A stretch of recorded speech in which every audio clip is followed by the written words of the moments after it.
no, CBCMMI Alriga, Dubai. And then sa ating, sino ba yung iba nariyan? CBCMI Abu Dhabi, Al-Ain.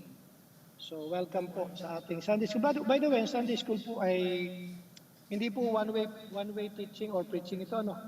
Ito po kasi two-way, pwede kayo magtanong. So after 25 minutes, pwede kayo magtanong, ano? Lalo na po sa lesson ngayon. Kasi baka kayo nagpipray, no, ng isang bagay, tapos hindi kayo tinutugon ng Panginoon. Sabihin nyo, hindi pala tumutugon ng Diyos ng panalangin. Pwede po bang mag-share ng kuha ng screen? So, buksan muna niyo sa 2 Corinthians chapter 12. Okay, 2 Corinthians chapter 12 tayo. Okay. So, mag-share lang po ako ng ating screen. Okay. So, by the way, atin din binabalita sa lahat ng mga kapatid, noong pong Friday ay nihatid po namin yung mga materyales. No, worth, kuwan yun. Kano ba inaabot nun? Worth 23,500 yata yun. Hindi. Kasama yung 15 pa, ayan ay more or less 40,000 pesos. No, 40,000 pesos kasi may metal clad.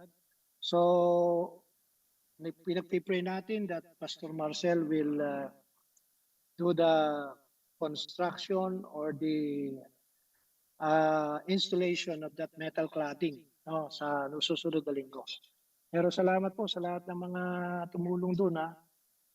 Meron pa po tayong mga needs pa doon. Pag-pray lang po ninyo. Alam ni Preacher Angelo at ni Pastor Ben, sila na po magsabi sa inyo.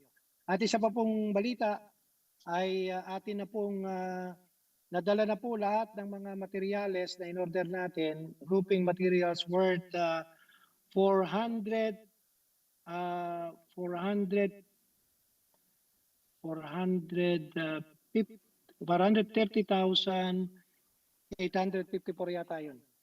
Worth of materials, nasa Tanay Rizal na po. Pag-pray lang po ninyo na makakuha kami ng magaling na gagawa at saka honest.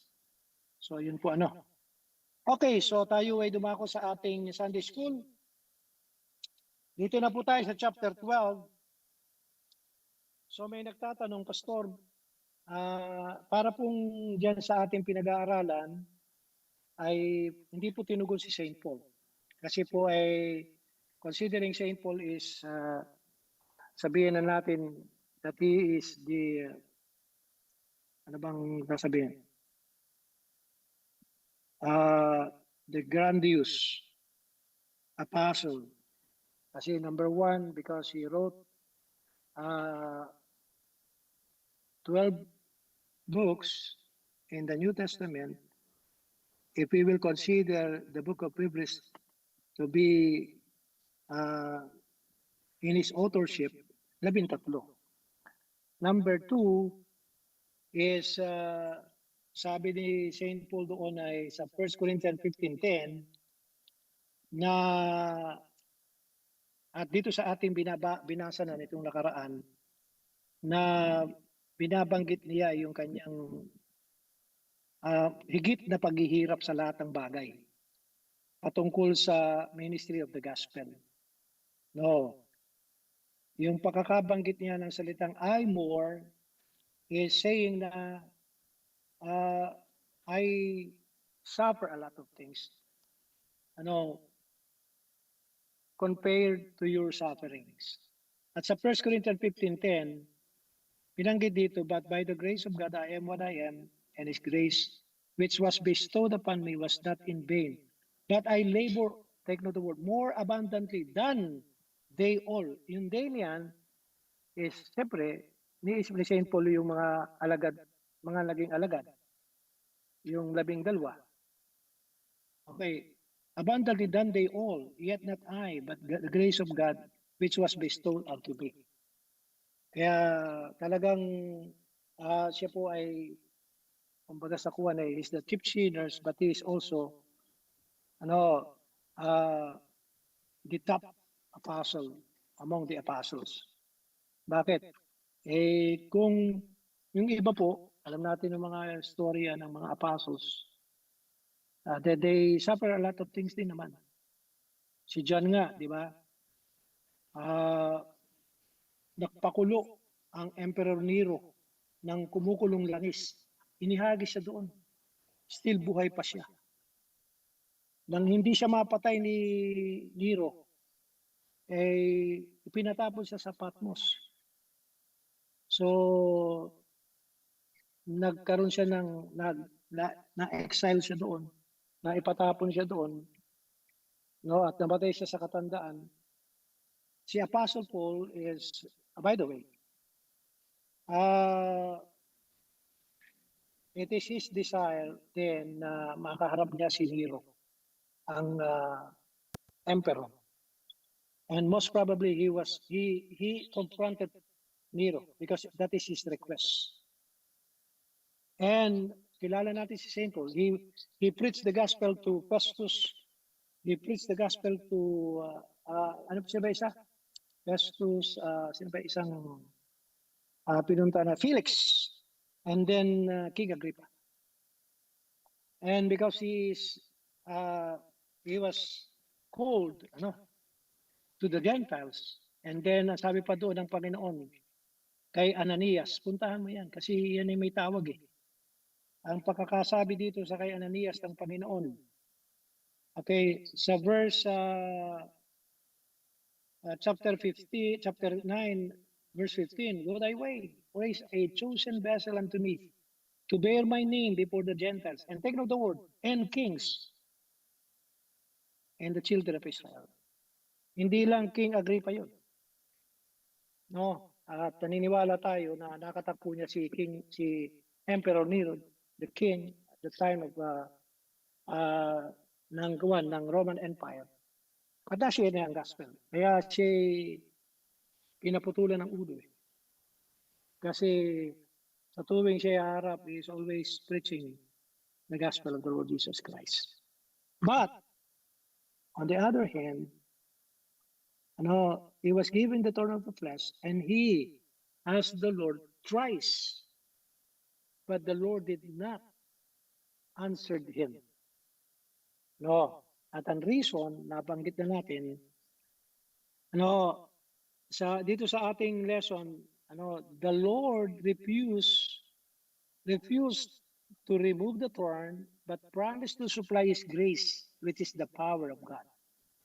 And then sa triple dot, human weaknesses are not necessarily hindrances to the ministry. In fact, they are avenues for us to see God's power as we serve Him. Kaya sabi ni Saint Paul Jen, I will rather glory in my infirmities, that the power of Christ may rest upon me. So, kaya po bilang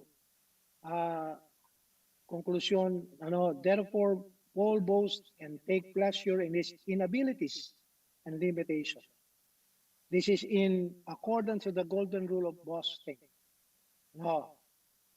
So the golden rule of boasting is that you take pleasure in your infirmities, that the power of God may rest upon you. This effectively answer charges of lack of credential. I have God's power in my ministry.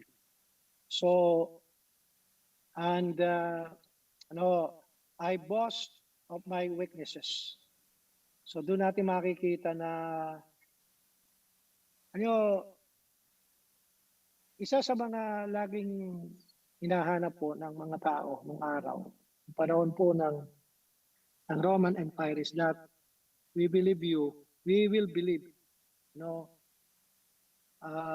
anyone na mayroong mga signs and wonders. At yan po ang isa ring dahilan bakit sa Acts chapter 13, the so-called disciple was called Christians because They preach Christ, and the people see Christ in them. Even in persecution, even in trials, in everything, in every odds, they see to it that Christ magnify in their life. Kaya sila tinawag na Christian. By the way, ang salitang Christian, hindi po nanggaling sa bibig ng mga alagad yan. Nanggaling po yan doon sa mga nakatingin sa kanila. Those people who seen their lives. Kaya sila'y sinabing Christian. Bakit? Walang sinasabi kundi Kristo. Walang nakikita sa buhay kundi Kristo.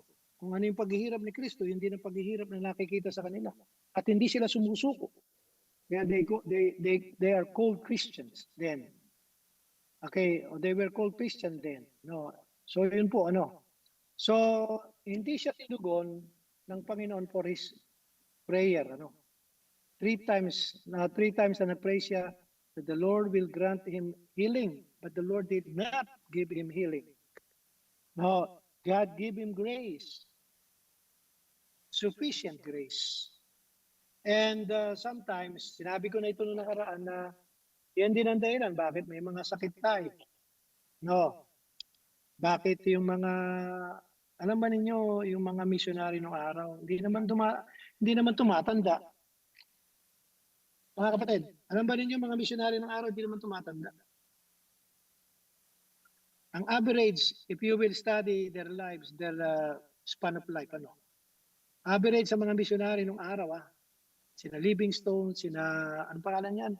Sina Adoniram Hudson, sina William Carey. Ang babata, hindi umabot ng 60, namamatay. Ano nyo kung bakit? They sacrifice a lot. Yung iba, nag-translate ang Bible. Hindi ganun kadali mag-translate ang Bible, di sila matutulog nun. Mas marami ang gising doon, mulat ang mata kaysa tulog ng mata. Siyempre, alam naman natin na ang pagtulog ay isang paraan na yung ating katawan recuperating. Ito po yung nagpapalakas sa atin. Yung mga missionary, saka pray, and that is what happened to Paul also, di ba? Sabi niya sa mga taga-Thessalonica, wishes not to pray for you. Antakin mo, he wishes not to pray for you. Night and day, we labor to pray for you. Kaya yung mga missionary, ito si Paul, most probably, he died 40, 50, 55, pinakamatanda na siguro 55. Pinakamatanda na yan. Nasa middle age pa sila. So kaya doon natin makikita na they really sacrifice a lot for the gospel's sake. Ngayon, ewan ko, pero ang tipo ng missionary ngayon, mag-iingat ka. Mas maganda na yung buhay. Pero ang problema, yung mga, kung pag-aaralan natin, if we will study the life of missionaries, it becomes like what the Lord did, what the Lord Jesus Christ did. At the age of 33, namatay si Kristo. Pero tanong, what happened to the ministry? Nag-flourish pa yung ministry. At yung sa Book of Acts, if you will study the Book of Acts, si Brother Benji Kabatik, nag-aaral kayo ng Book of Acts.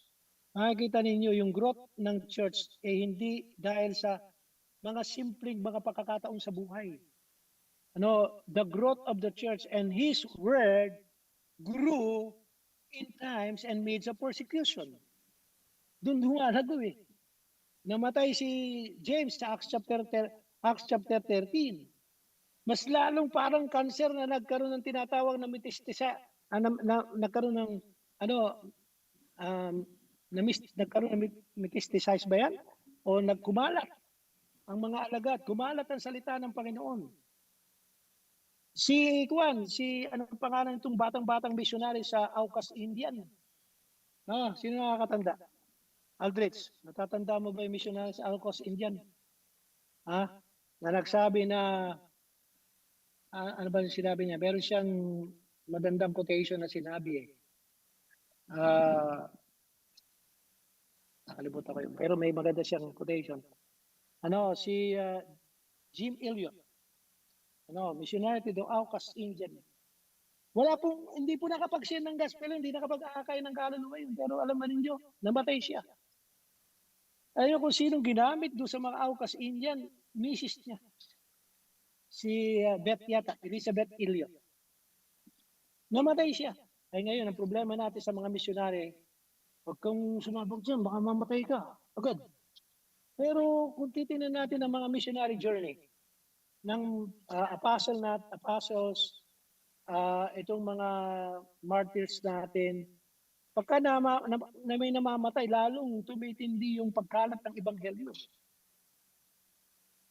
Di ba? Sa atin, minsan natatakot mo. Natandaan ko isang missionary sa Afghanistan, nasa border na siya. May nagsabi sa kanya, pumasok, mapapatay ka dyan. Umuwi na sa Pilipinas. Minsan ewan ko, pero hindi naman tayo yung kasubuan, yung bang parang we are tempting God. Pero yung mga missionary kasi, ba, did James tempt God? Kasi namatay? Hindi naman No, di ba? Did the apostle tempt God? Kaya sila pinagpe-persecute, pinagpapatay, nakatiwarik. Di ba? Nilagay sa kumukulong langis. Hindi naman It is because of the gospel. They are courageous enough to give their lives. At hindi ng dahilan kung bakit itong si Lee Strobels, na isang abogadong atheist, naligtas kasi sabi niya sa sarili niya, mayroong mga alagad ito namamatay dahil kay Kristo. Sino ba yung Kristo na yan? Sinerge siya kung sino ang Kristo. Archaeologically wise, lahat ng wise, sinubok niya. Otherwise pati. Nakita niya. Kaya pala itong mga alagad na ito ay nagpapakamatay para kay Jesus. Kasi ito palang Jesus nila may pangako. Ito palang Jesus nila, kasama nila. Si Lee Strobel, isang atheist na abogado sa Los Angeles, naligtas, nakakilala kay Jesus. Nakakamayan ko yun. Meron siyang libro, na sinulat about findings. Case of Christ yata yun. The case of Christ. Ang kaso ni Jesus. Talagang sinuri niya na mabuti. Nakita niya doon, itong mga ito'y namatay para kay Jesus. Kaya hanggang ngayon kumalat ang ebanghelyo. Pero ngayon nakakalungkot lang ang mga missionary takot mamatay. Takot mamatay. Para bang pagka may panganib, tayo muna'y urong, saka na lang tayo bumalik. Ang problema, mga kapatid, walang nangyayari. Walang nangyayari sa mission work. Dito si St. Paul, makikita natin mga kapatid na he gave his life even the Lord will not hear his prayer.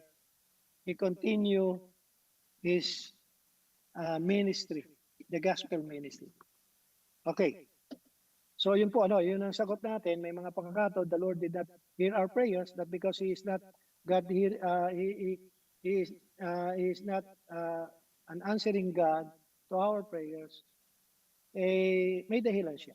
At ang gusto niya, in our weakness, makita, magnify the power of God.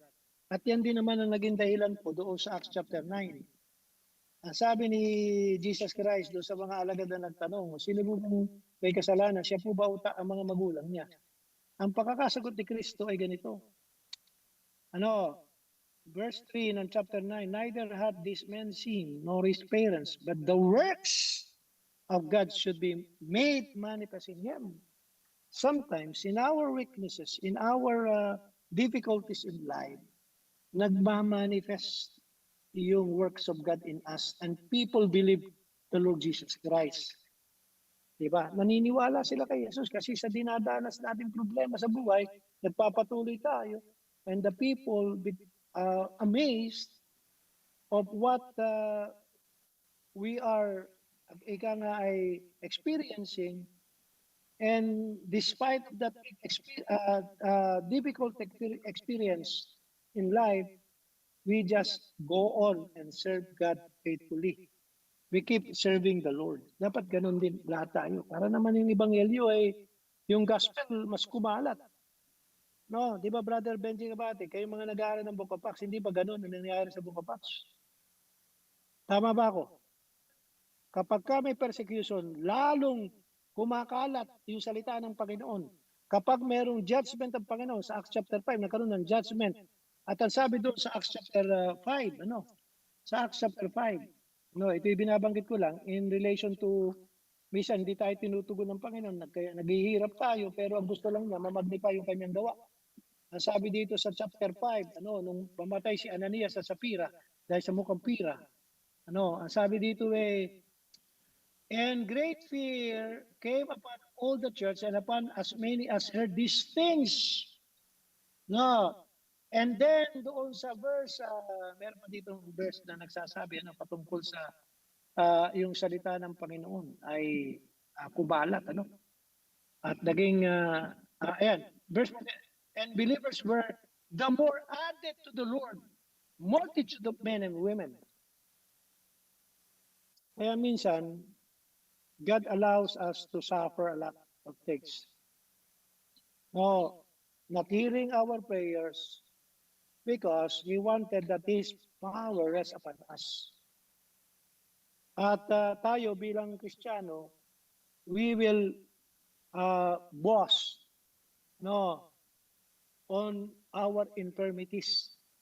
We will glory in our infirmities that the power of God rests upon us. Yun ang dapat. So okay, chapter 12, verse 11 to 21, Paul openly rebukes the Corinthians to their failures. Nabanggit na natin yan. Paul was forced to boast because the Corinthians did not defend him against those who slandered him. Verse 11, kahanap si St. Paul na believers that will defend him as an apostle, but walang nagtanggol sa kanya. Wala. No, the Corinthians were well aware of Paul's credentials. Alam nila yun alam nila. Kilala na nila si Paul. The Corinthians wrongly views themselves as inferior to other churches because Paul did not burden them financially. That is not the reason. The reason is that Paul didn't want the Corinthian believers use their support to manipulate him, to control him. Yun lang ang ayaw niya. Hindi dahil sa ayaw nang tumanggap. Sinabi nga dito forgive me. Diba? Anong sabi niya dyan? Verse 13 of chapter 12, for what is it wherein you were inferior to other churches, except it be that I myself was not burdensome to you? Forgive me this wrong. Okay, gusto kong sabihin po na wrong po ang hindi suporta ng pastor. Ako lang yung meron sasabihin. Sandali lang po, i-close ko lang itong aking kwan. Okay. Alam niyo, ito po yung hindi ko naman nauurira.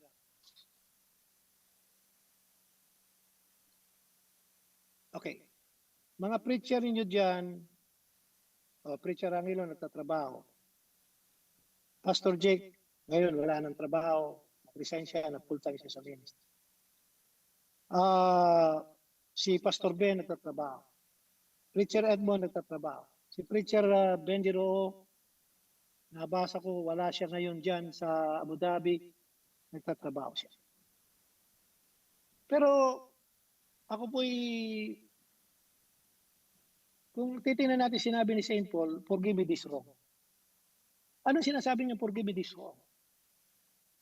He is talking about support to the preacher of the gospel and to the pastor. Forgive me this wrong.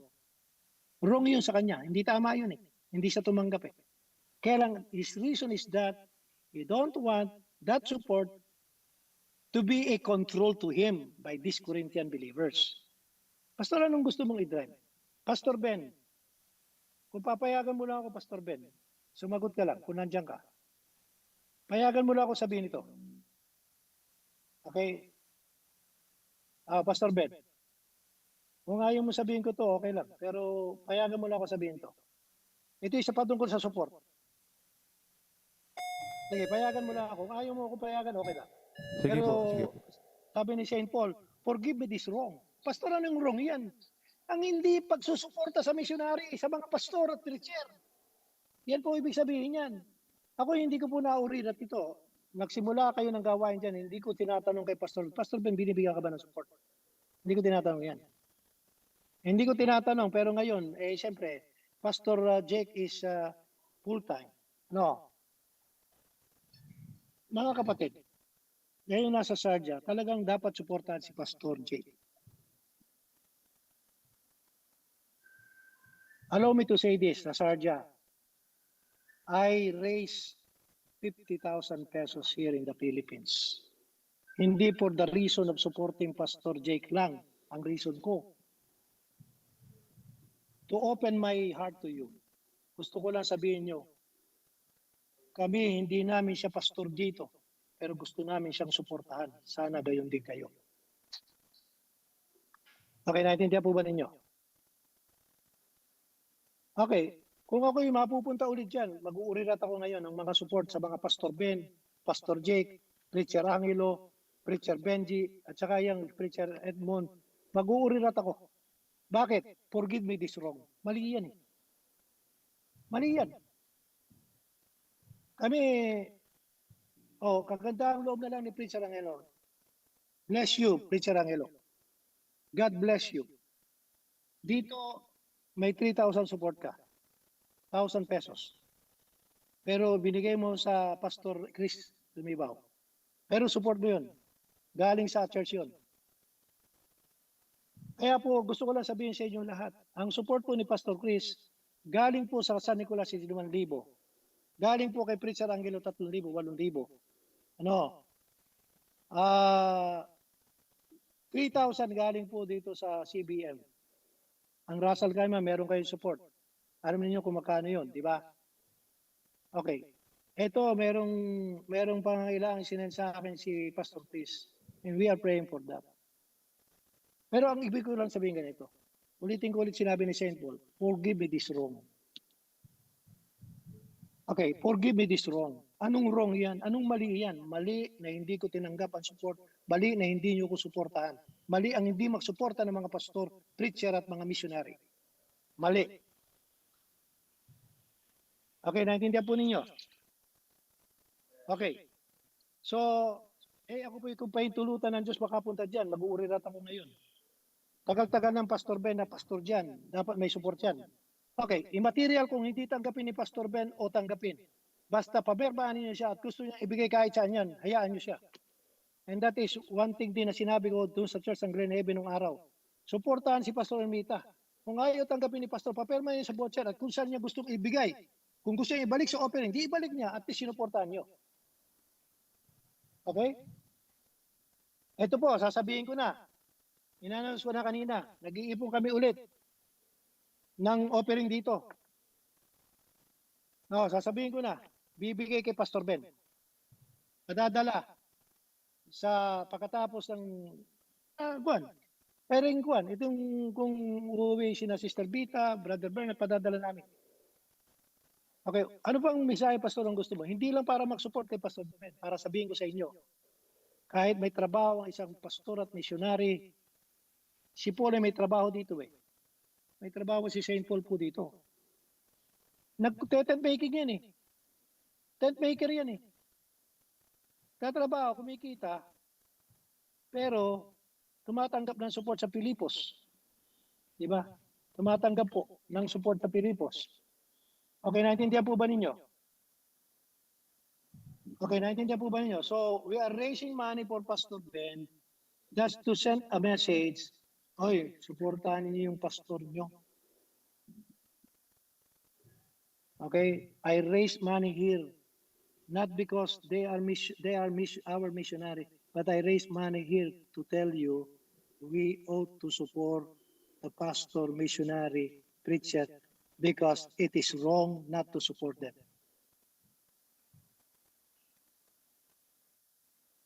Okay, natahimik yata. May tanong ba kayo? Sige. Pastor Ben, thank you very much. Hanggang doon lang. Pero wag mo kong papuntahin dyan. Mag-uurinat ako ng mga financial niyo. At ako magsasabi kung magkano dapat isuporta. Okay? Sa mga missionary at saka mga pastor. Kaya bago niyo ako papuntahin dyan, lahat ng mga leader dyan, mag-uusap na kayo. Ano? Kasi dapat suportahan po. Wrong po, wrong. Pakibasa nga ulit. Baka sabihin niyo nagkukuhan ako, nag-iimbento. Verse 13 at chapter 12. Brother Joel, pakibasa mo nga. Alam kong bata pa ang CBCMMI, pero hindi po bata't matanda. Hindi kung bata, wag na mag-support. Pagka tumanda na, hindi po totoo yun. Alam po ninyo, sa Florida Blanca, inayos ko po yung support ni Pastor Arlan doon. Sabi ko doon sa church, magkano ba offering nyo? Umabot lang daw ng kuwan. Minsan daw ay 3,000, 4,000. Sige, bigyan nyo yung pastor niyo ng kahit 300 isang linggo o 500 isang linggo. Bigyan nyo. Hindi ko mo walang pa-offering na malaki. Hindi kayo magsusupport ng mission. Hindi, sa maliit magsimula kayo. Oh, di ba? So ano sabi ni Saint Paul? Okay. So pakibasa Brother Joel. Okay, verse 13. Tagalog ha, Tagalog. May Tagalog ka, di ba? Good morning po. Meron po. First Corinthians po, no? Oh, First Corinthians. Second Corinthians. 12:13. Second pala. Second Corinthians, verse 13. 13.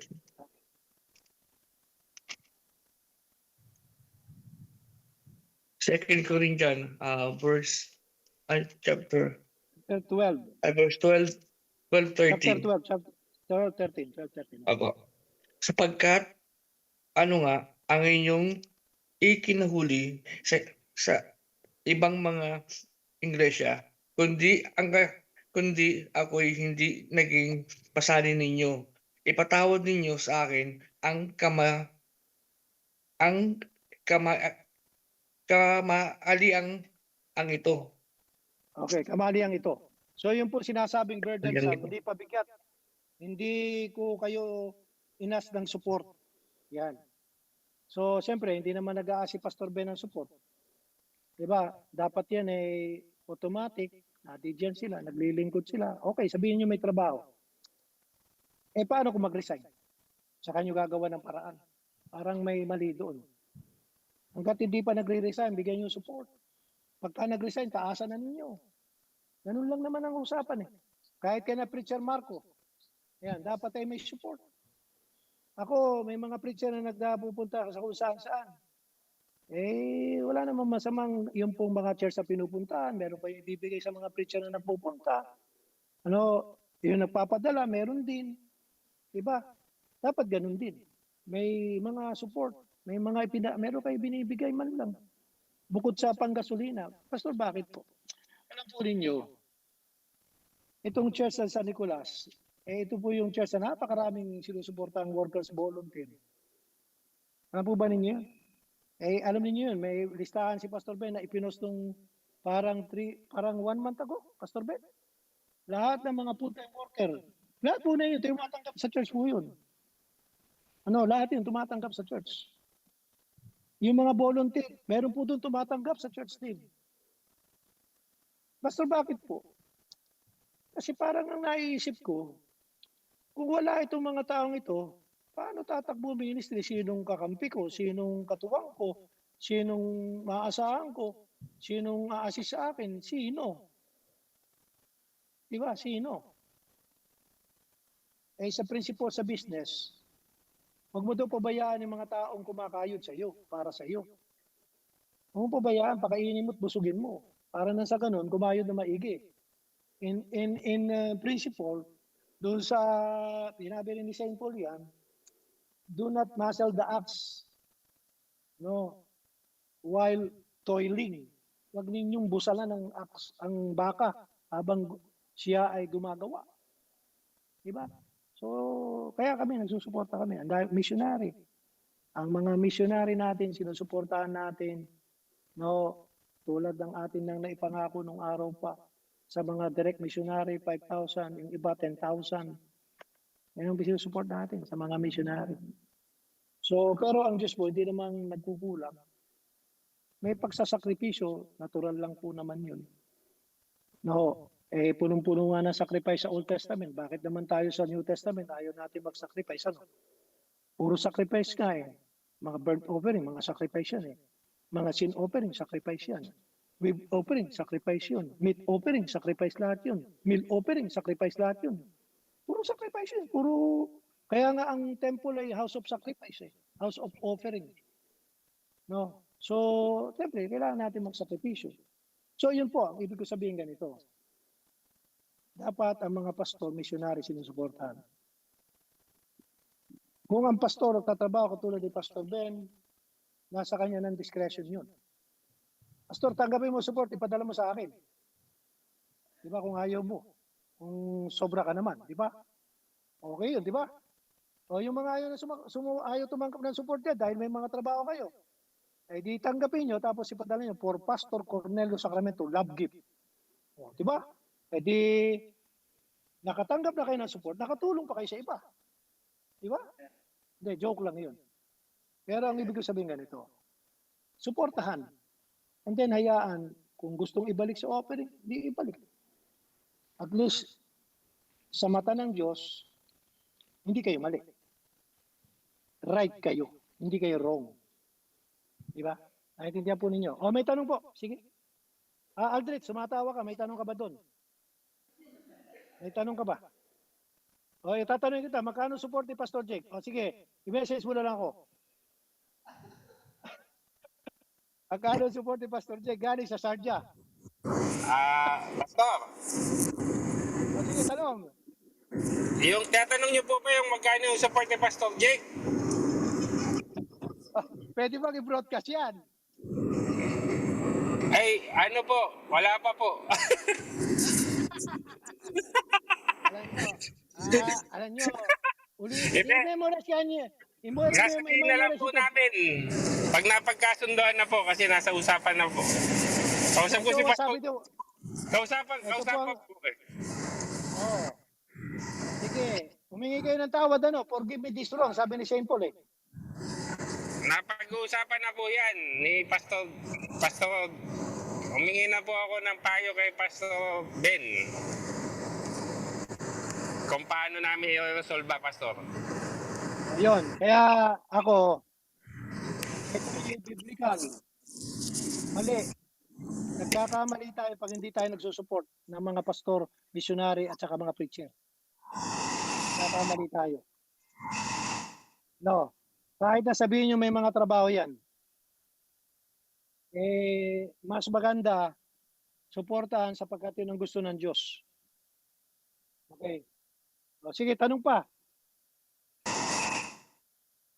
Sige, bilis-bilisan ninyo pag-support kay Pastor Jake, ha? Baka makapunta ako dyan. Mag-uurirat ako ngayon. Okay, kasi gusto ko suportahan yung mga preacher at saka mga pastor, missionary. Okay. Oh, may tanong. Preacher, may tanong ka ba? Kala ko tumay si Preacher. Pastor!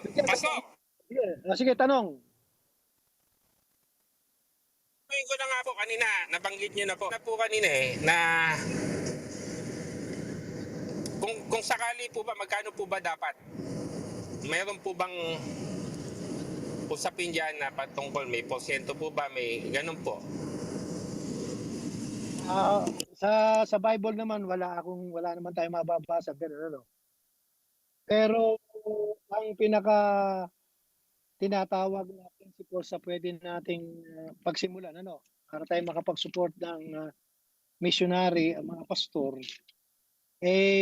gamitin natin Old Testament principle pa na binanggit din naman ni St. Paul dito sa 2 Corinthians chapter ang sabi dito okay, para lang mas maintindihan natin yung how much meron kasing binanggit si St. Paul na verse 6, ito ay nasa Proverbs 22:19, Galatians chapter 6:7 at saka 9. But this I say, he which soweth sparingly shall reap also sparingly, and he that soweth bountifully shall reap also bountifully. Anong principles yan? Gusto pa lang yung pagpalain ng higit ang church ninyo, edi supportahan ninyo ang pastor ng higit. Diba? So, wag yung kuripot na support na para lang may masabing support, Apa. Ganun lang ang ibig ko sabihin. Siyempre, meron namang wisdom din na i-check yung pong halimbawa, pumapasok na pera. Tulad ng ginawa ko po sa Living Word. Sabi ko, magkano ang inyong offering sa isang buwan? Dapat lahat nagtatights. Ito, diretsahan sinabi ko rin, ha? Kayong mga pastor at saka asawa ng pastor, magta-tights kayo. Eh, gusto nating mag-tights ang membro, di naman tayo nagta-tights, magta-tights kayo. Yun ang sinabi ko. So, sinabi sa akin ganito, tapos, siyempre, mag-suportahan ninyo, una, doon sa kaya ninyo. No, kaya muna ninyo. Kasi, meron naman dito sinabi dito, 2 Corinthians 8, ang sabi ni Saint Paul dito sa verse 5, and this they did, not as we hope. Ano? Okay. Okay. Hindi namin inaasahan to, pero they give. No. And then, nasabi dito, they give out of poverty, pero hindi yung nakaadlang at great trials, hindi nakaadlang yun for, ang sabi dito ay liberal support.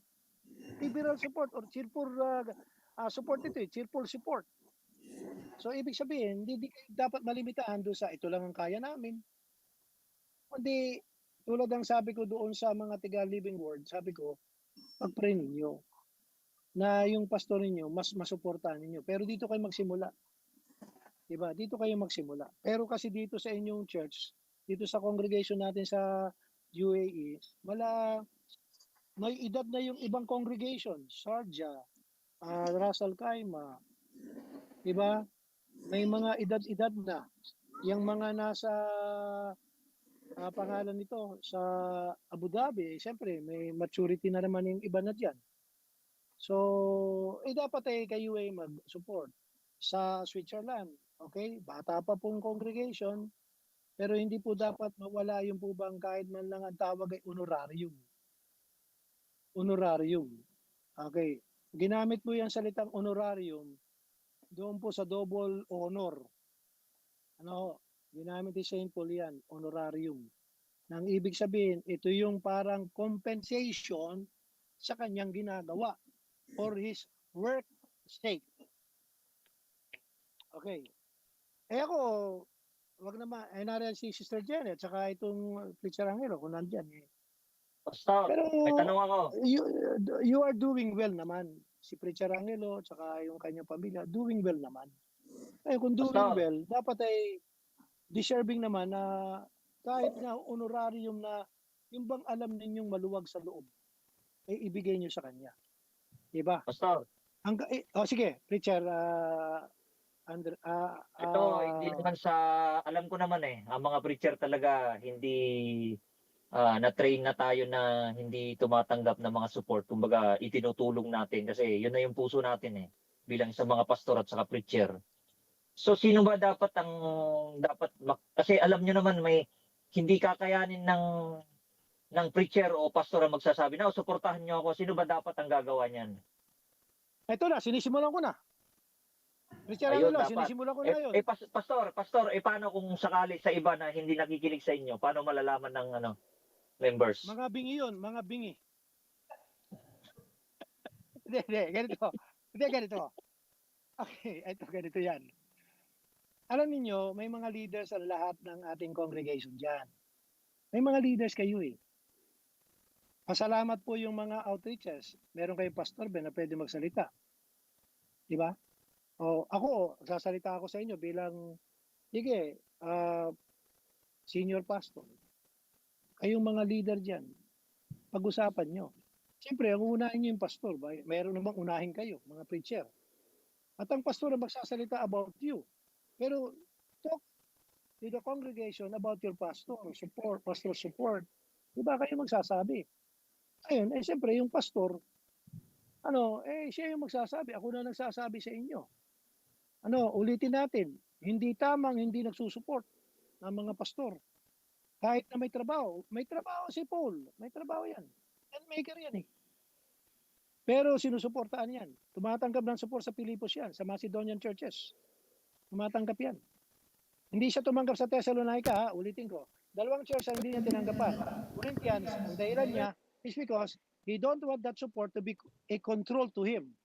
Number 2, sa Thessalonica, it is because there are Jewish people there in the synagogue telling that Paul wanted to collect money there in Thessalonians kasi nga mayaman na syudad yun. Sentro yun eh.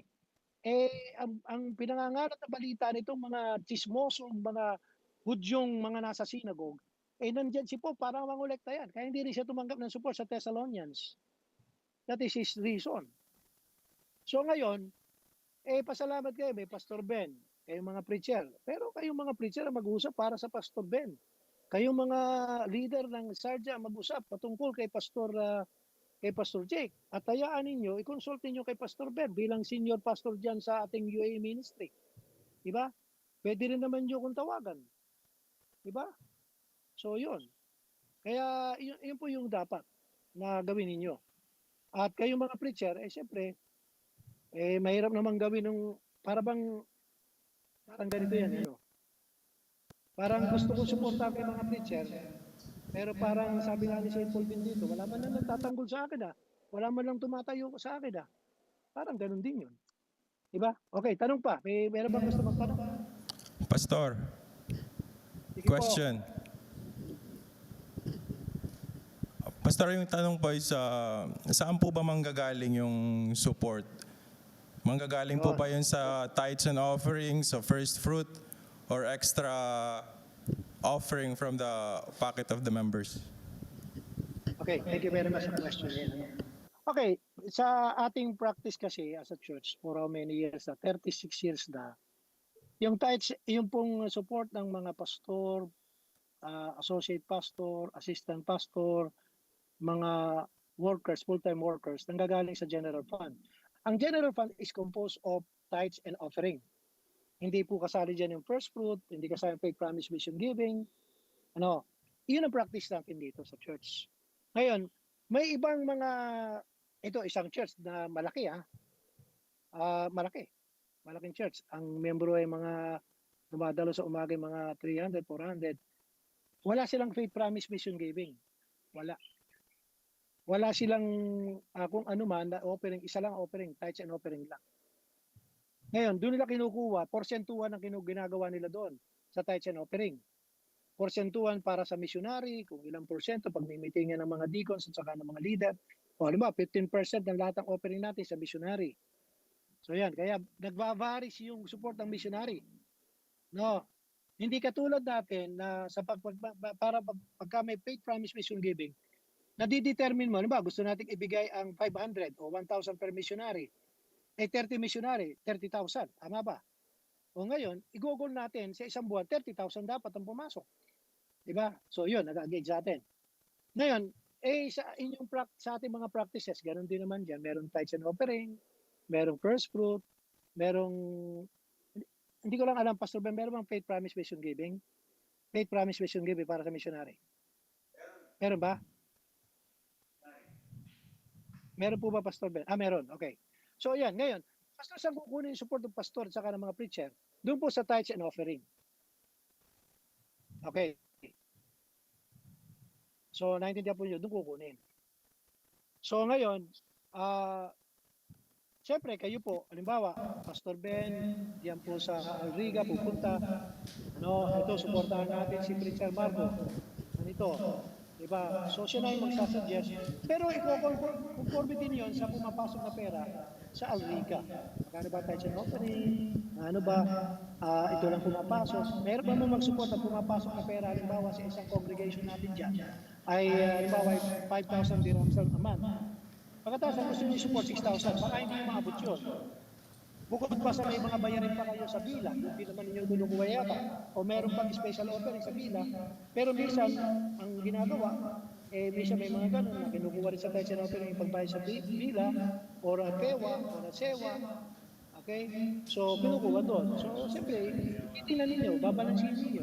Kaya ba natin mag-support kay preacher? 5,000 lang. Kaya ba natin magbigay kahit 2,000 dirhams a month? Kaya ba natin yon? O sige, for legality purposes, 1,500. Pwede ba yun? Legal kasi yung 1,500 sa OFW, di ba? Saka sa OWA, dapat 1,500, di ba? 1,500. Eh di, yun. So, doon kayo magsimula. 1,500. Kaya na yun. Kung 5,000 po papasok, kung may sewa pa kayo, pewa pa kayo, meron pa kayong ibang gastusin. So, yun.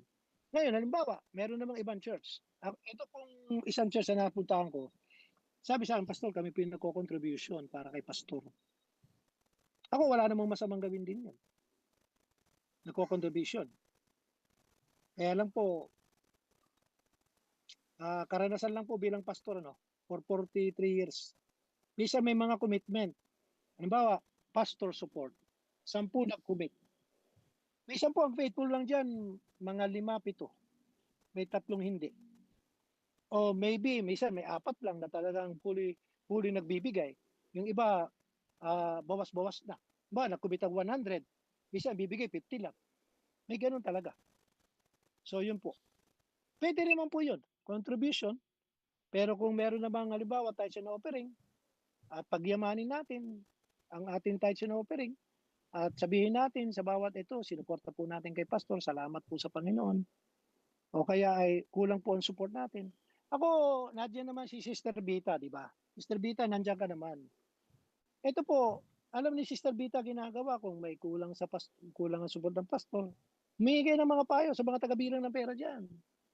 Yan ang pinakamahusay maggawa ng mga anong pangalan nito? Anong pangalan nito? May metrics kasi yan eh. So, kung magkano yung dapat i-support kay pastor, kung di maabot, may mga bawas. At yun ay sinasabi, ang ating pong support sa pastor natin ay kulang, pinagpipray. Hindi po inyaanas para mahabag kay pastor, pinagpipray. Pag-pray po natin. Diba? Pinagpipray yan. So, ganun po dapat ang gawin. Okay? Okay po ba yung tugon ko? Preacher, pwede sa tithes and offering, pwede naman contribution. Kaya lang, malala yung contribution, mas marami ang hindi minsan tinutupad yung mga commitment. Siyempre, pagka kayo ay nag-raise ng halimbawa, o sige, magkuhan tayo, toko-toka kay pastor, toko-toka minsan, o ikaw, 10 dirhams, ikaw 5 dirhams, ikaw 10. Minsan, baka 50% or 40% lang ang papasok na totoo dyan.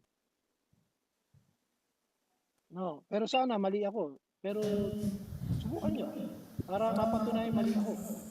Pastor, Diba? Sige po.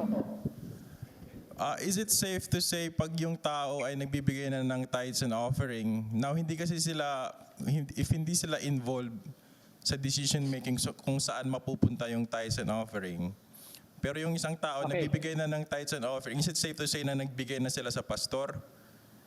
Thinking na hindi naman sila ang part ng decision. But they want to give. Now, they are not capable to give an extra para sa contribution, but they are willing to use parts of the tithes and offering para mabigay sa pastor. Okay, thank you very much. How are we going to Preacher handle Marco. that Tama ba, case? Preacher Marco? Po yung nagtatanong, Preacher Marco. Richard Andre po, Pastor. Preacher Andre. Okay, Preacher Andre Guadagiba, tama. Okay, doon po sa Constitution and Bylaws. Ito po nakalagay po dito sa ating Constitution and Bylaws.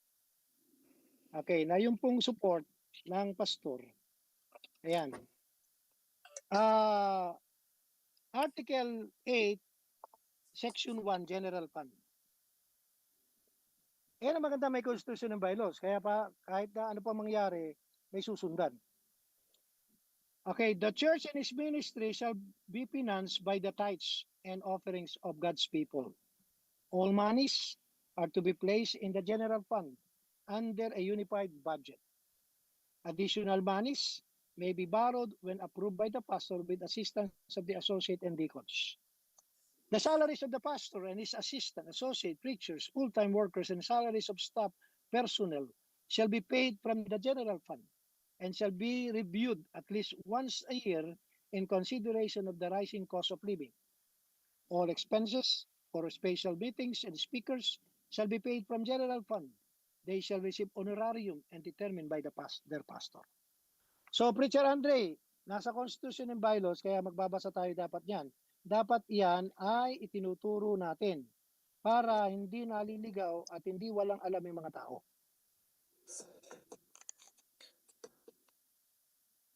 Okay po ba? Pastor Jake, Pastor Ben, dapat itinuturo ito. Dapat reviewin ninyo to. Kasi narito yung dapat natin gawin. Pwede naman, Pastor, kasi Ayan, Ano review. lang, Pastor Jake. review kasi nagtuturo naman yan eh. Pastor, Oh, okay, sige. Tsaka lahat ng ordained preacher meron yan, binigyan yan. Okay. Church ordinance, church bylaws, meron silang kopya niyan kasi para maintindihan nila. So regarding Pastor Ben, naman, hindi po naririnig ang Rasal Kaima. hello. Narinig niyo ako? Hello. Richard Edmond, narinig mo ako? Pastor, okay na po. Medyo lumakas na po, Pastor. Medyo lumakas. hello po, ayos po, napatinig na. Okay, so merong kopya ang lahat ng ordained preacher ng church bylaws, church ordinance, statement of faith, everything. So you need to read it and study it and understand it, no, and implement it, no. So regarding din naman doon sa sinasabi ni Pastor Cornelio na General Fund na manggagaling ay sa mga pastors. May, pwedeng percentage yan. Tingnan natin yung pumapasok. Ngayon, yung sinasabi ni Pastor din na mayroong mga churches na may nagko-contribute, ano yun eh, sariling kusa yun eh. Hindi mo naman pwedeng pilitin yung tao. Kung may initiative siya, ang tanong, until when it lasts, no? Hanggang kailan tatagal yun, no? And ang masakit pa nito, baka maging string attached pa yan. No? Yeah, tama, totoo yung Pastor Ben. Halimbawa, may 15 na members na nag-commit ng kanilang support sa pastor, parang ang dating, direct na sinusuportahan ko si pastor, maliban sa tithes and offering ko. Maliban pa sa tithes and offering ko. So, it's not, sa akin, para sa akin. I don't know kay Pastor Cornelio. Dito naman sa ating stewardship slip, merong nakalagay dito na number 8, pastors and family benevolence. Yan. Ngayon, kung gusto ninyo na pagdagdag, halimbawa yung general fund talagang hindi kaya, hindi mo naman pwedeng pilitin yung general fund na ibigay yung karapat-dapat na monthly support sa pastors o sa preacher. Yung pastors and family benevolence, makatutulong yun eh. No? Pero hindi ka na mag-appoint ng tao, hindi ka na magpapaanyaya. Yung nilagay natin dito, sistema na kasi. Sistema na siya. Kahit na anong mangyari, kahit mawala ako, naririyan yan eh. No? So kung sino yung gustong, pag nabasa niyo to, gusto kong magbigay, tapos sa susunod, hindi ka nagbigay, walang ibig sabihin na parang dating, para kang nakatanikala. No, hindi. Kung gusto mo magbigay ngayong January, August, tapos pakiramdam mo, ayaw magbigay ng September, decision mo yun.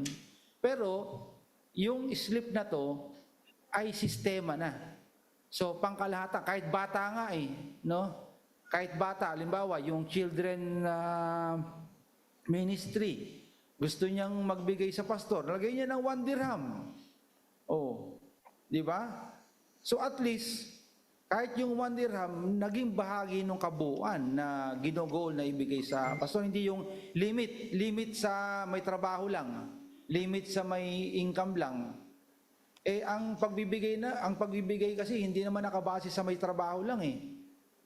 Ayon sa pinaginhawa ng Diyos eh. Ikaw ibig sabihin, pinaginhawa ka ng Panginoon, alam mong pinaginhawa ka, yun ang pagkakataon mong makagawa ng mabuti. At ang pagsuporta ng missionary, tsaka ng mga pastor, tsaka ng preacher, ay paggawa ng mabuti. So yun ang natin yan. Halimbawa, ang goal natin is bigyan si pastor ng ganito, hindi kaya ng general fund. Kasi meron pang sinabi ni pastor, meron mga babayaring, kuryente, internet, upa ng bila, renewal ng sasakyan ng church, renewal ng ganyan, kung ano-anong ganyan. Ano. So, yung mga ganito, makatutulong. No, makatutulong. Pero, pwede sa lahat, no? So, yung nagko-commit, medyo, mahirap yun. No, medyo sa akin, mahirap na gagawin yun. Yan. So, tama din sinabi ni Pastor na, actually, yun namang mga binibisita ko kahit dyan. Yan, si Brother Joel Isip. Joel Isip, nandiyan ka, di ba? Anong sabi ko sa inyo dyan? Anong sabi ko sa inyo bago ako umalis? Si Preacher Angelo, suportahan nyo, di ba? Tama o hindi? Opo, Pastor. Oh, anong sabi ko? Ikaw ang mangunguna, hindi si Preacher Angelo. Ikaw ang kakausap sa mga member na suportahan ninyo si Preacher Angelo. Lalo-lalo na si Preacher Angelo ay hindi naman katulad ng trabaho ng meron si Jenny. No? At yung upa ng magiging mission house nyo dyan, sa ngayon, ay mas malaki yung parte ng Dakuwag family. No? At ang kukunin nyo dyan sa tithes and offering ninyo ay 500 Swiss franc. Tapos ang kinakargo ni Preacher Angelo at ni Sister Jenny, Dakuwag family, 1,000. Pero time will come, pagka pinagpala na kayo at kaya na ng stewardship ninyo, buong bayad ng mission house galing na sa general fund. Wala nang ibabayad ang missionary. Kaya nga nagpe-pray tayo na pagpalain kayo ng Panginoon. No? At ngayon, magsimula kayong bigyan si Preacher Angelo. Kasi dito, may support si Preacher Angelo. Ibinibigay niya din sa nanay niya. Para pantulong doon. May support si Preacher Angelo dito. Pero hindi na nagpupunta dyan. Hindi na pinapadala dyan sa Switzerland. Pinapadala sa Pilipinas. Kasi yun ang kanyang puso. Ibigay na lang sa nanay niya. Ganon din sa San Nicolas, binigay naman din ni Preacher Angelo doon sa sa missionary sa Binalonan. So ngayon, kung yung preacher nyo dyan ay marunong magsuporta sa mga missionary, kayo ang unang magsuporta dyan sa inyong preacher. Di ba? So yun ang aking suggestion dyan, Pastor Cornelio. Okay, salamat po, Pastor Ben. Pastor, isa pa, hiningin ko lang. Pwede ba yung mga preacher dyan sa Russell Kaiba?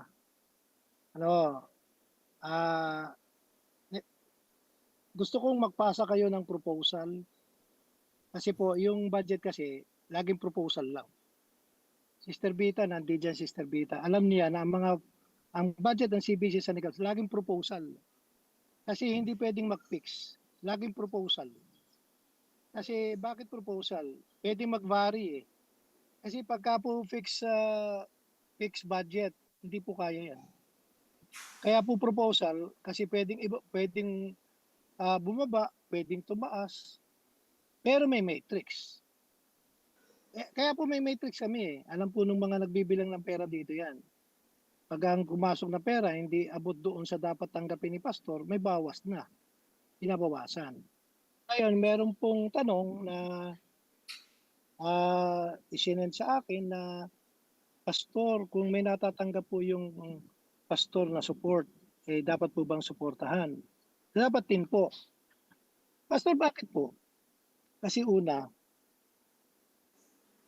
okay, ito po, may mga pastor po na missionary na nakakatanggap ng pera sa Amerika. Mapalad po sila, tawag doon. Pero hindi naman po habang panahon, yung pong pastor na magpapastor sa CBC San Nicolas, halimbawa, ako, wala akong support na tinatanggap po sa ibang bansa. Wala po. Tinanggal po lahat. Kasi ayaw nila lahat ng aking gusto, lahat ng ginagawa ko. Ayaw nila na nag-aakoy masyado kong concentrated sa mga young people, na nagtitrain ng young people. Tinanggal ang support. Pangalawa, ayaw nila na hindi ako immoral. Tinanggal ang support. Ang sinusuporta ng mga immoral. Di silang ganun support. Di okay lang. Wala akong support. Dito lang ako sa church. Sabi ko kanina sa church, Mabuti pang wala nang nagbibigay sa atin ng kahit ano. Dito na lang. Kaya tinanong ko sila, ano bang gusto niyo? Yung mga wala dito sa church, ang i-bless ng Diyos o tayo? Sabi ng miyembro, tayo na lang po i-bless ng Panginoon. Ayun, ang maganda. Kaya wala akong support kahit saan. Pinagtatanggal lahat kasi ayaw nila ng mga ginagawa ko. Okay lang yun. Ang gusto nila ay mga compromiser. Yun ang susuportahan. At ako naninindigan sa katotohanan at sa kabanalan, hindi na sinuportahan. Okay lang sa akin yun. Okay? So ngayon, ito. May mga mapapalad na pastor may support sa Amerika. Pero kailangan pa ba support? Opo. Kasi po, ang ating prinsipyo na itinatayo ay yung prinsipyo ng pagsuporta sa pastor. Katulad ng pagkakasabi ko kanina, may trabaho si Pastor Ben, pero dapat ba suportan? Oo! Si St. Paul, may support na tinatanggap. No, sa ibang church, pero sa Corinthian, hindi sa tumanggap. Bakit? Mali ba yun? Hindi, tama yun. Kaya lang, ayaw nilang gawin, ayaw ni Paul na yun ay maging control sa kanya ng mga taga-Korinto, knowing their attitude. May attitude sila eh. So yun po, dapat suportahan. Bakit po? Di pag nawala itong pastor na may support sa Amerika, ang susunod na pastor walang support, anong gagawin nyo? Wala din support siya. Dapat suportahan. Nasa pastor na kung ano siya, kung siya naman ay may puso talaga sa ministry of the gospel, kung ako susuportahan at ako'y may perang 100,000 pesos na sweldo, at suportahan nyo ko ng 20,000 pesos, baka ibigay ko na lang lahat sa mission yun. Subukan lang ako suportahan ng 100,000. Pag hindi yung 20,000 pesos na di ba, formal na ako magkaroon ng trabaho, 100,000 na ng aking pera, yung 20,000 na susuport sa akin ng church, bibigay ko na sa mission yun. Okay na ako dun sa 100. Sobra pa yun. Di ba? Yun ang ibig sabihin. So, yun po. Ngayon, ang tanong, isa pang may tanong pa na, okay, hindi ko na lang po sasabihin kung sino nagtatanong. Mas maganda pong hindi ko na sabihin yun. Okay. Okay, ganito po. Sa church kasi, at saka dito po sa ating Constitution Bylaws, kung nagbabasa po kayo, ang isa po sa mga mangunguna patungkol sa support ng pastor ay yung po mga leaders of church, mga deacons, mga preacher, and then pagmimitingan po yun. Pagmimitingan po yun, and then pagkatapos ng meeting, yun po ipapa-approve kay pastor. Okay, halimbawa, nagawa ng sina Sister Vita, ako'y nagpapasa sa kanila ng ganito. Alam nila yon. Pero doon sa pastor, sila naglalagay nun. Sila maglagay. Kasi very self-serving na yung senior pastor, ako yon, ilalagay ko ganito. 100,000. Very self-serving yon. Inahayaan ko sila magbigay. Inahayaan ko sila ang magbigay ng figure. Pero ngayon po, merong increase ngayon ako pinasa sa mga deacon ha. Ito po, real talk lang. Meron akong proposal na budget na support ng mga pastor at saka full-time worker na pinasa ko sa deacon, pina-approve ko sa kanila. Okay, ito porsentuhan to. So walang problema, porsentuhan to. Kasi pagka sinabing porsentuhan, kung ang support ng isang mission ng senior pastor ganito, 10,000 porsyento, halimbawa, dagdag ng 10%. Di madadagdagan ng 1,000 Tama po ba ako? Di magiging 11. Support ng assistant pastor ay halimbawa ay 5,000. 10%, 500. 5,500. Support ng worker, yun po, porsentuhan, okay lang po yun. Pero pagka po nire-revisa yung lahat ng budget, nire-revisa from the pastor to the general expenses, ako lang po yung nagpapasa ng ilang mga items doon, pero yung pong minsan, iniiwanan ko po yung ilang items, lalo na sa senior pastor, sa budget committee na pinangungunuan ng mga diakono. Yun po yun. And then, pagkatapos mo pagpasya ng diakono yun, at we do believe, na ito pong mga diakono at saka po itong mga sa budget, mga pilig mga tao at mapagtitiwalaan, tulad ng pagkakasabi ni Paul sa mga taga-Korinto na si Tito siya ay may katapatan, may integrity. O yun. So yung budget committee, may integrity yung mga yan, tapat yan. At saka yung mga deacon at saka yung mga leaders, o sila magpapasya. Pagkatapos magpasyan at pagkatapos ay na-approve na ipasa sa pastor, pinirmahan ng lahat ng mga deacon at saka ng kuhan, ipapasa sa church yun at sasabihin sa church. Ito po yung napagkasunduan. Pastor, bakit po hindi lahat ng congregation? Number 1 tanong. Lahat ba sa congregation ay spiritual o may karnal? Sagot lang po. Okay, mga spiritual ba o may karnal din? Marami, Pastor. Maraming karnal. O, marami daw karnal. Kayo nagsabi, maraming karnal. Pag hayaan yung karnal na magpasya ng budget ng church ay karnal na. Let the spiritual leaders decide it and then pasa sa congregation. Ganun po yun. And then let the congregation knows it, and then ito po ang ating pagpipray. Ganun po. Huwag kayong aasa sa congregation ng composition ay hindi naman lahat spiritual. Eto, siyempre, leader, alam ng pastor, yung leader niya, ganito ang kalagayang spiritual. Diba? So, yun po. Okay. Yun lang, hanggang doon na lang po. Sobra na tayo sa time. Sige, mag-personal message na lang kayo. Salamat po doon sa nag-personal message sa akin. Pastor At Cornelio. salamat sa mga mga tanong na necessary. Pastor. Sige, Pastor Ben. Pastor Cornelio. Opo. Isang pasubali sa mga pastors tsaka preachers na humahawak na ng mga outreaches saka mission tsaka church. And even yung mga workers tapos mga church preachers. Kasi meron mga mission outreach preachers tsaka mga church preachers. Yung mga sabihin church preachers, hindi pa sila humahawak ng mission, nasa church pa lang sila. Hindi pa sila nasa-send, no? So kung merong leader by example sa giving, sa tithes and offering, dapat tayo yun. No?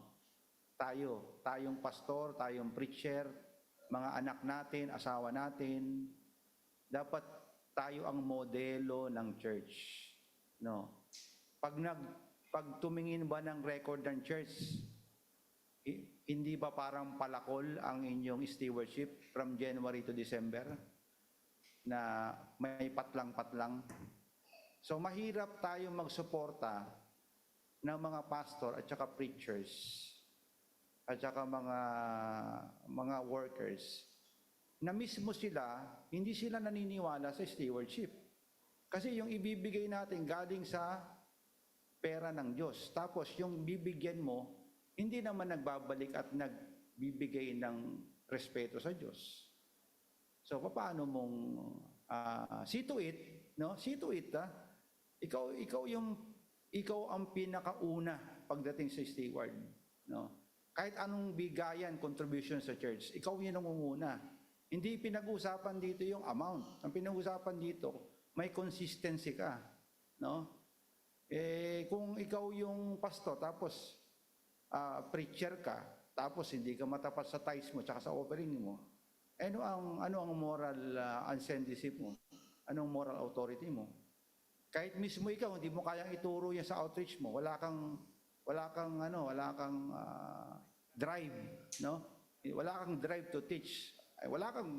Hindi mo kayang pumukpok ng pulpito pagdating diyan, no? Tsaka hindi ka pwedeng mag-advise, hindi ka pwedeng kausapin yung mga member mo ng isa-isa kapag nagkukulang sila. Hindi mo kaya silang tingnan ng mukhaan, hindi mo kayang kausapin ng heart to heart. Kasi mismo ikaw nagkukulang ka eh. No. So muna natin, pamilya muna natin. Ako, pastor ako, preacher ako, church preacher ako, mission outreach preacher ako. Tignan ko muna yung pamilya ko, okay ba sila? O pag okay sila, kausapin ko yung mga member para walang ituturo sa akin. No.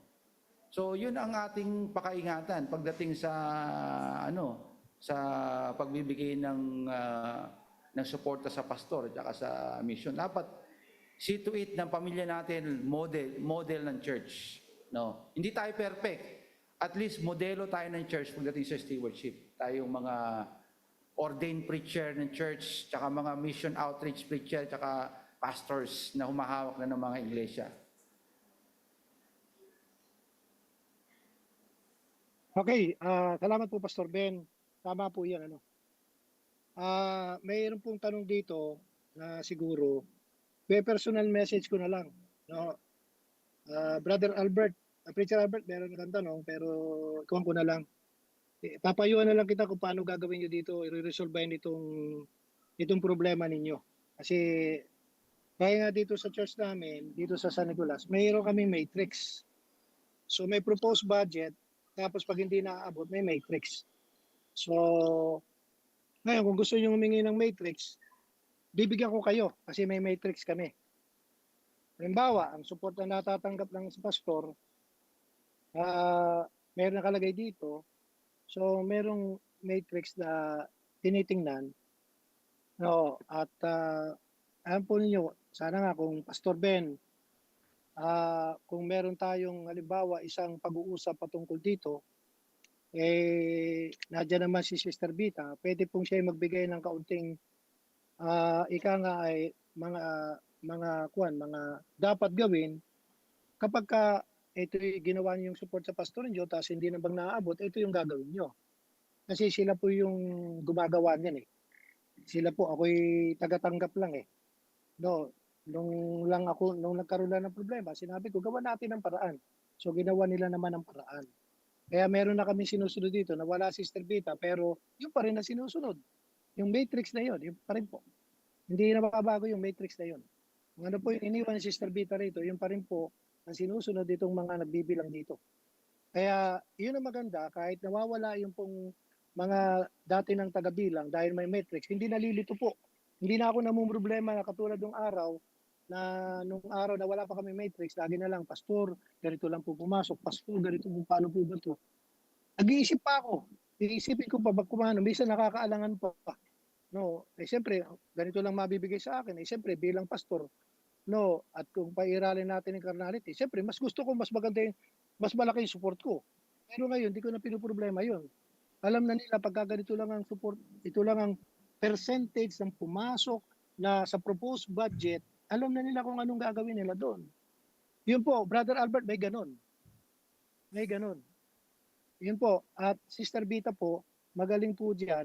Maganda kung may pag-uusap tayo, lahat ng preacher, lahat ng leader, ng lahat ng congregation, ay magkaroon ng session na ganyan, tapos turuan paano magawa ng budget, paano kapag hindi naabot yung budget, anong gagawin. At marami maipapayo Sister Vita. Kasi ba Sister Vita, parang hindi ko narinig. Nandyan ba? Ha? Nandyan. Sister, sabihin mo, ayaw ko. Hindi, gusto niyan. Makapagtuturo yan. Sa biyasan yan for 20 years yata yan eh. O 25 years. Hindi, 30 years. Kasi ilang taon lang namang wala sa dito. 30 years sa pagbibilang ng pera. No? So, yan po. Kaya po, yun lang po, Pastor Ben. Sana ay mapag-usapan pa natin yan at magawa tayo ng isang meeting about that sa mga leaders. Kasama po si Sister Vita para maintindihan natin kung paano ginagawa po, kung paano mag-budget, kung paano gagawin sa budget pag hindi naaabot, at pagka sumusobra, at kapag hindi na ibigay ng isang linggo, pero ngayon mas maraming pera, ano yung dapat pang gawin? So yun po. Okay, thank you very much. At God bless you. Tayo mag-pray na po. Let's pray. Panginoon, salamat po ng marami. May you help us to do what you want us to do sa mga churches namin, congregation namin, Panginoon. Ang sabi nga po, the laborer is worthy of his hire. And do not muzzle the ox while he is treading. Panginoon, kaya po, dalangin ko, Panginoon, na tulungan mo po ang bawat isang congregation namin doon po sa UAE, pag sa Switzerland, sa Kuwait, Panginoon, sa kanilang pagpapagal. Dalangin ko nga po, Panginoon, na ikaw na po ang isang patuloy na tumulong po na mangyari nawa ang iyong kagustuhan at ang iyong kalooban. Magawa ng bawat isa ang iyong pong sinasabi sa Biblia. Salamat po, and Lord bless us all. In Jesus' name we pray. Amen. God bless po. Salamat po ng marami. Maraming salamat po, Pastor. And as we are waiting for the slides for the announcements po from CBC MMI Ras Al Khaimah, let's all stand first as we go forth to our doxology and offertory.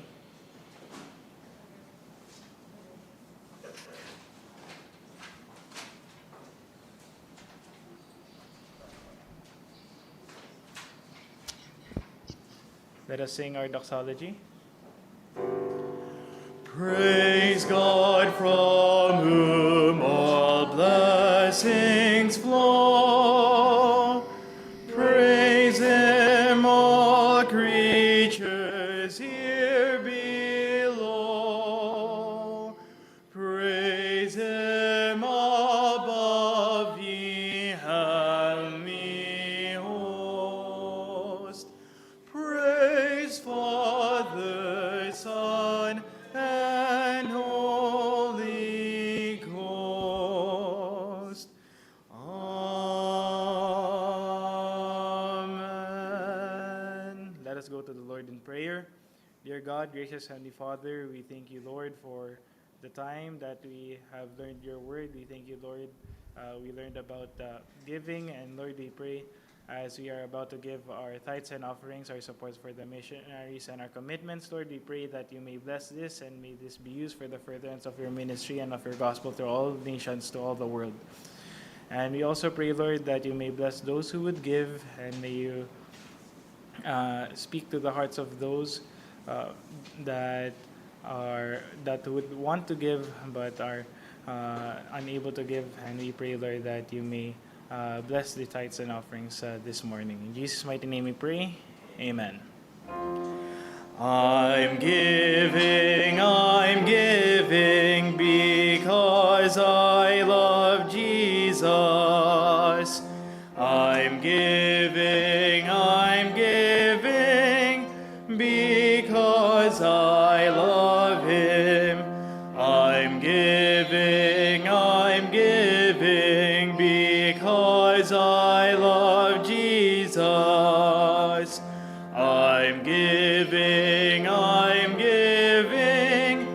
because I love Him. Wala na pong announcements. Okay po, before we close, let's remain standing as we open our hymnals to hymn number 291 as we go forth to our closing hymn. Let us sing the second stanza of Be Thou My Vision. Just the second stanza of Be Thou My Vision.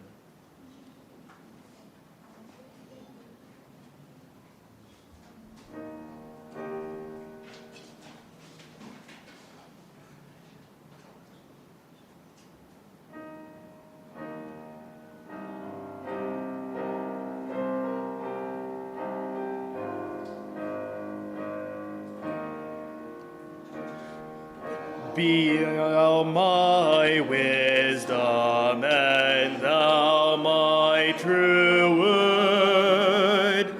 I ever with thee, and thou with me, Lord. Thou my great Father, and I thy true Son. Thou in me dwelling, and I with thee one. Let us go to our closing prayer. Let us call Brother Benji Kabatik of CBCMMI Kuwait Outreach. Please pray for the food as well po. Po, tayo po ay yumuko, kumikit at manalangin. Heavenly Father, Lord, we thank you for your goodness to us. Thank you for the leaders that you use to teach us your word. You help us to accept and apply the words, the truth that we heard from your word. And I know there's a struggle, but Lord, Panginoon, we commit to you our heart, especially giving, supporting your ministries, the missionaries na ginagamit mo, Panginoon. And forgive us, Lord, sa aming pong puso. Minsan, when it comes to giving, napakahirap magbigay. Lord, your will to us, you teach us, because this is your will to us, to grow up, to grow us, Panginoon. at makita po nawa sa aming buhay, Panginoon, ang totoong meaning ng Christ. And help each and everyone, Panginoon, na lumago po kami. Magkaroon po kami ng isang puso. Magkaroon po kami ng isang isip sa inyo pong gustong ipagawa po sa amin, Panginoon Diyos. Salamat po, Panginoon. And may you forgive us, Lord, sa lahat po ng pagkukulang. And Lord, we cannot hide from you. You direct ang tinitignan mo po sa amin, puso. May you help us, Panginoon, to submit. May you help us, Panginoon, to obey. And forgive us, Lord. And may you bless also the food that we're going to eat. Thank you sa mga tao na ginagamit mo to sa pagluluto, not only in giving, but for their effort to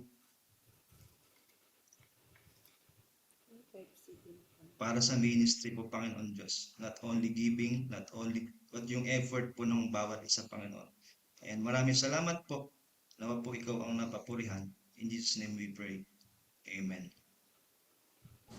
You are dismissed po, and salamat po. See you next month. Ay, sa anniversary pala na Abu Dhabi na, Pastor.